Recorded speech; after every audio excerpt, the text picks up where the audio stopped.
2024 সালে পবিত্র রমজান মাসে প্রকাশিত হলো কিয়ামতের সবচেয়ে বড় একটি আলামত। পুরো বিশ্বে শুরু হয়েছে তুমুল আলোড়ন।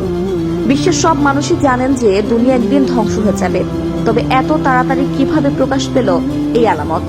শুকিয়ে গেছে ফোরাত নদী, মানুষের মাঝে শুরু হয়ে গেছে স্বর্ণ তোলা নিয়ে প্রতিযোগিতা, শুরু হয়ে গেছে শেষ বিশ্বযুদ্ধ। পবিত্র কোরআনে ও প্রিয় নবীর বলে যাওয়া কিয়ামতের সবচেয়ে বড় একটি নিদর্শন হলো ফোরাত নদী শুকিয়ে যাওয়া, আর সেখান থেকে সোনার পাহাড় বের হওয়া। ইতিমধ্যে সেখানে সোনার ছড়াছড়ি শুরু হয়ে গেছে। আল্লাহ, আপনি আমাদের এই ফিতনা থেকে রক্ষা করুন। সম্প্রতি জানা গেছে যতই দিন যাচ্ছে ততই মাটি ফুঁড়ে বের হচ্ছে স্বর্ণ, আর এই স্বর্ণ নেওয়ার জন্য ফোরাত নদীর দিকে ছুটছে মানুষ। ইতিমধ্যে শুরু হয়ে গেছে স্বর্ণের ছড়াছড়ি। প্রিয় দর্শক, আজকের ভিডিওটি খুবই গুরুত্বপূর্ণ। আপনার একটি শেয়ার হয়তো একজন মানুষকে ফিতনা থেকে বাঁচাতে পারে, তাই ভিডিওটি শেয়ার করে আমাদের সাথেই থাকুন এবং ভিডিওটি শেষ পর্যন্ত দেখুন। কিয়ামত আর বেশি দূরে নেই। ফোরাত নদীর চারপাশে স্বর্ণে আচ্ছন্ন হয়ে গেছে। হাদিসে বলা হয়েছিল ফোরাত নদী শুকিয়ে গেলে তার মধ্য থেকে সোনার পাহাড় বেরিয়ে আসবে। এখনই ফোরাত নদীতে দেখা যাচ্ছে স্বর্ণ। মাটি খুঁড়ে খুঁড়ে মানুষ স্বর্ণ দখল দিচ্ছে। কিয়ামতের একটি আলামতের অন্যতম বৈশিষ্ট্য হলো ফোরাত নদী। এই সেই ফোরাত নদী যার মোট পানির মধ্যে 2/3 বেশি শুকিয়ে গেছে এবং দেখা যাচ্ছে স্বর্ণ। প্রিয় নবী বলেছিলেন, তোমরা ওই স্বর্ণে হাত দিবে না। এই স্বর্ণ মানে দাজ্জালের ফিতনা। এই স্বর্ণ নিয়ে শুরু হবে তৃতীয় বিশ্বযুদ্ধ। মানুষ স্বর্ণের লোভে শুরু করবেন যুদ্ধ।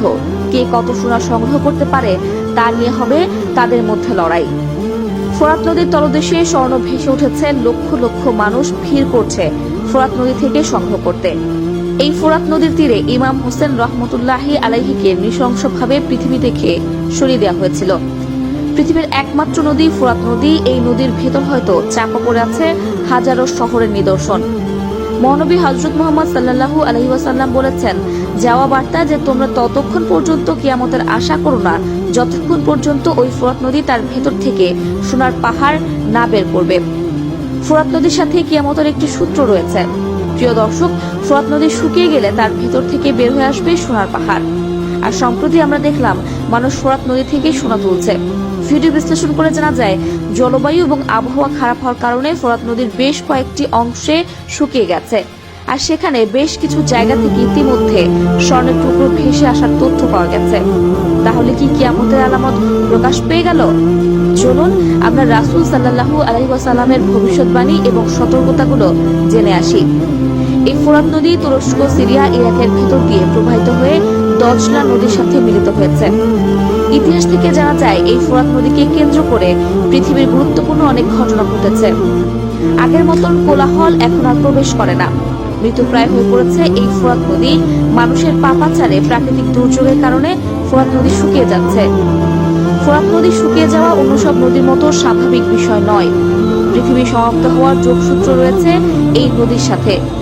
হযরত মুহাম্মদ সাল্লাল্লাহু আলাইহি ওয়াসাল্লাম 1400 বছর আগে বলে দিয়েছেন, ফোরাত নদী শুকিয়ে যাওয়া হলো কিয়ামতের সবচেয়ে বড় নিদর্শন। ফোরাত নদীর যতক্ষণ শুকাবে এবং তার ভিতর থেকে যতক্ষণ সোনার পাহাড় বের না হবে ততক্ষণ কিয়ামত হবে না। এই কথা সত্যি যে কিয়ামতের আলামতের অন্যতম নিদর্শন হচ্ছে ফোরাত নদী শুকানো, আর সোনা পাওয়ার বিষয়টি প্রমাণিত হয়েছে। আর এই বিষয়টি স্পষ্ট করেছে ফোরাতের একাংশের পানি শুকিয়ে যাওয়ায়। এই বের হওয়া স্বর্ণের জন্য মানুষের ভিতরের প্রতিযোগিতা শুরু হয়ে গেছে। এর থেকে অনুমান করা যায় এই ফোরাত নদী শুকিয়ে গেলে এর ভেতর থেকে পাওয়া যাবে স্বর্ণের মস্ত বড় খনি। তবে এই স্বর্ণের খনি আমাদের জন্য ভালো কিছু বহন করবে না।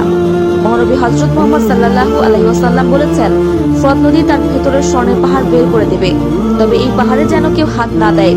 এই সোনার মাধ্যমেই আল্লাহ আমাদের কঠিন পরীক্ষা করবেন। আমরা কি এই রবের কঠিন পরীক্ষায় সফল হতে পারবো? আমরা যেন এই পরীক্ষায় পাশ করতে পারি, লোক লালসা থেকে বাঁচিয়ে রাখতে পারি নিজেদেরকে।